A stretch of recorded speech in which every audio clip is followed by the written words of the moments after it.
फातो, अफसाना निगार सादत हसन मंटो।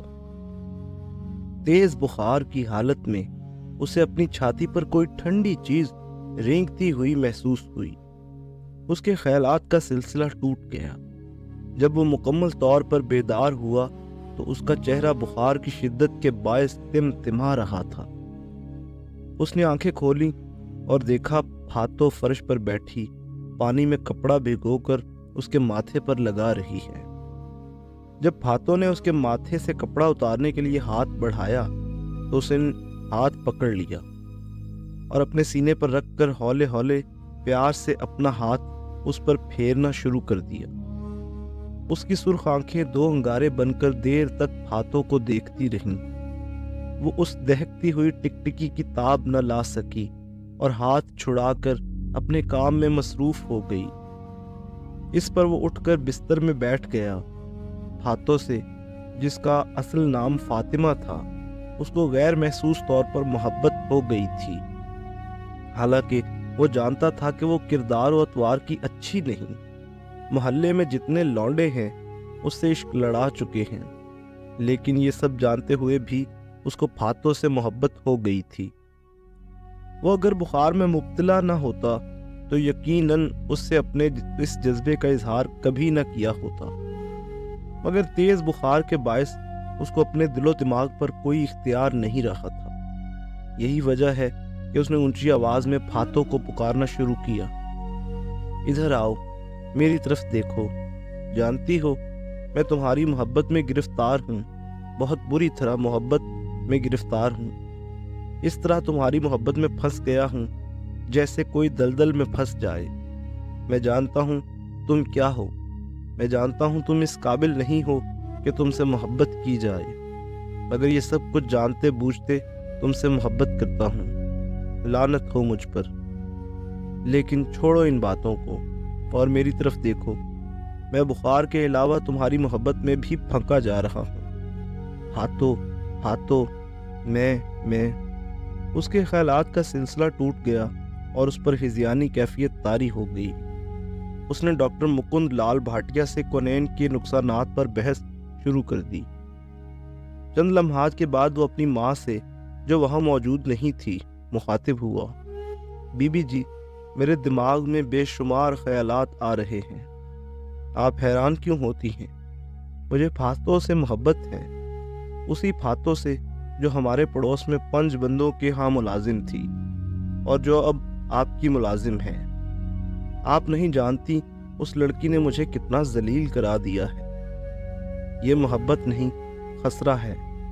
नहीं, खसरे से बढ़ चढ़कर इसका कोई इलाज नहीं। मुझे तमाम जिल्लतें बर्दाश्त करनी होंगी। सारी गली का कूड़ा करकट अपने सर पर उठाना होगा। ये सब कुछ हो के रहेगा, ये सब कुछ हो के रहेगा। आहिस्ते आहिस्ते उसकी आवाज कमजोर होती गई और उस पर गुनूदगी तारी हो गई। उसकी आंखें नीम वा थीं। ऐसा लगता था कि उसकी पलकों पर बोझ सा आन पड़ा है। फातो पलंग के पास फर्श पर बैठी उसकी बेजोड़ हिज़यानी गुफ्तगू सुनती रही, मगर उस पर कुछ असर न हुआ। वो ऐसे बीमारों की कई मर्तबा तीमारदारी कर चुकी थी। बुखार की हालत में जब उसने अपनी मोहब्बत का एतराफ़ किया तो फातो ने उसके मुतालिक क्या महसूस किया, कुछ नहीं कहा जा सकता, इसलिए कि उसका गोश्त भरा चेहरा जज्बात से बिल्कुल आरी था। मुमकिन है कि उसके दिल के किसी गोशे में हल्की सी सरसराहट पैदा हुई हो, मगर ये चर्बी की तहों से निकलकर बाहर न आ सकी। फातो ने रुमाल निचोड़कर ताज़ा पानी में भिगोया और उसके माथे पर रखने के लिए उठी। अब की बार उसे इसलिए उठना पड़ा कि उसने करवट बदली थी। जब उसने आहिस्ता से इधर उधर मुड़कर उसके माथे पर गीला रुमाल जमाया तो उसकी नीम व आंखें यूं खुली जैसे लाल लाल जख्मों के मुंह टांके उधड़ जाने से खुल जाते हैं। उसने एक लम्हे के लिए फातो के झुके हुए चेहरे की तरफ देखा। उसके गाल थोड़े से नीचे लटक आए थे। फिर एकदम जाने उस पर क्या वहशत सवार हुई। उसने फातो को अपने दोनों बाजुओं में जकड़कर इस जोर से अपनी छाती के साथ भींचा کہ اس کی रीढ़ की हड्डी कड़-कड़ बोल उठी। फिर उसने उसको अपनी रानों पर लिटाकर उसके मोटे और गुदगुदे होंठों पर इस जोर से अपने तपते हुए होंठ पेवस्त किए जैसे वो उन्हें दागना चाहता है। उसकी गिरफ्त इस कदर जबरदस्त थी कि फातो कोशिश के बावजूद खुद को आजाद न करा सकी। उसके होंठ देर तक उसके होंठों पर इस्त्री करते रहे। फिर अचानक हाँफते हुए उसने फातो को एक झटके से अलग कर दिया और उठकर बिस्तर में यूं बैठ गया जैसे उसने कोई डरावना ख्वाब देखा था। फातो एक तरफ सिमट गई, वो सहम गई थी। उसके लबों पर अभी तक उसकी पपड़ी जमे होंठ सिरक रहे थे। जब फातो ने कनखियों से उसकी तरफ देखा तो उस पर बरस पड़ा। तुम यहाँ क्या कर रही हो? तुम भूतनी हो, डायन हो, मेरा कलेजा निकाल कर चबाना चाहती हो। जाओ जाओ। ये कहते कहते उसने अपने वजनी सर को दोनों हाथों में थाम लिया जैसे वो गिर पड़ेगा और हौले हौले बुड़बुड़ाने लगा, फातो मुझे माफ कर दो, मुझे कुछ मालूम नहीं कि मैं क्या कह रहा हूँ। मैं बस सिर्फ एक बात अच्छी तरह जानता हूँ कि मुझे तुमसे दीवानगी की हद तक मोहब्बत है, इसलिए कि तुमसे मोहब्बत की जाए। मैं तुमसे मोहब्बत करता हूँ इसलिए कि तुम नफरत के काबिल हो। तुम औरत नहीं हो, एक सालिम मकान हो, एक बहुत बड़ी बिल्डिंग हो। मुझे तुम्हारे सब कमरों से मोहब्बत है इसलिए कि वो गलीज हैं, शिकस्ता हैं। क्या ये अजीब बात नहीं? फातो खामोश रही। उस पर अभी तक उस आहनी गिरफ्त और उसके खौफनाक बोसे का असर मौजूद। वो उठकर कमरे से बाहर जाने का इरादा ही कर रही थी कि उसने फिर हिज़यानी कैफियत में बुड़बुड़ाना शुरू कर दिया। फातो ने उसकी तरफ देखा और वो किसी गैर मरई आदमी से बातें कर रहा था। बिस्तर पर उसने बड़ी मुश्किल से करवट बदली, फातो को अपनी सुर्ख सुर्ख आंखों से देखा और पूछा, क्या कह रही हो तुम? उसने कुछ भी नहीं कहा था, इसलिए वो खामोश रही। फातो की खामोशी से उसे ख्याल आया कि हिज़यानी कैफियत में वो बेशुमार बातें कर चुका है। जब उसको इस बात का एहसास हुआ कि वो अपनी मोहब्बत का इजहार भी उससे कर चुका है तो उसे अपने आप पर बेहद गुस्सा आया। इसी गुस्से में वो फातो से मुखातिब हुआ, मैंने तुमसे जो कुछ कहा था वो बिल्कुल गलत है, मुझे तुमसे नफरत है। फातो ने सिर्फ इतना कहा, जी ठीक होगा। वो कड़का, सिर्फ ठीक ही नहीं 100% हकीकत है। मुझे तुमसे सख्त नफरत है।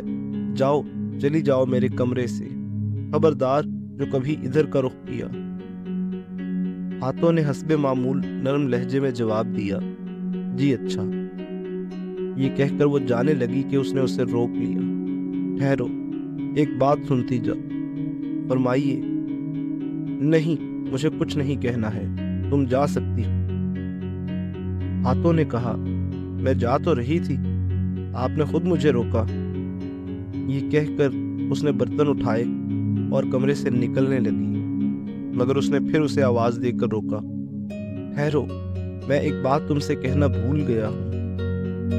फातो ने बर्तन तपाई पर रखे और उससे कहा, क्या बात है, बता दीजिए, मुझे और काम करने हैं। वो सोचने लगा कि उसने फातो को रोका क्यों था। उसे उससे ऐसी कौन सी बात करना थी। वो ये सोच ही रहा था कि फातो ने उससे कहा, मियाँ साहब, मैं खड़ी इंतजार कर रही हूँ, आपको मुझसे क्या कहना है? वो बौखला गया। मुझे क्या कहना था? कुछ भी तो नहीं कहना था। मेरा मतलब है, कहना तो कुछ था मगर भूल गया। फातो ने बर्तन तपाई पर रखे।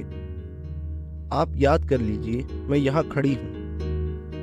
उसने आंखें बंद कर ली और याद करने लगा। उसे फातो से ये कहना था, उसके दिमाग में बेशुमार ख्यालात थे।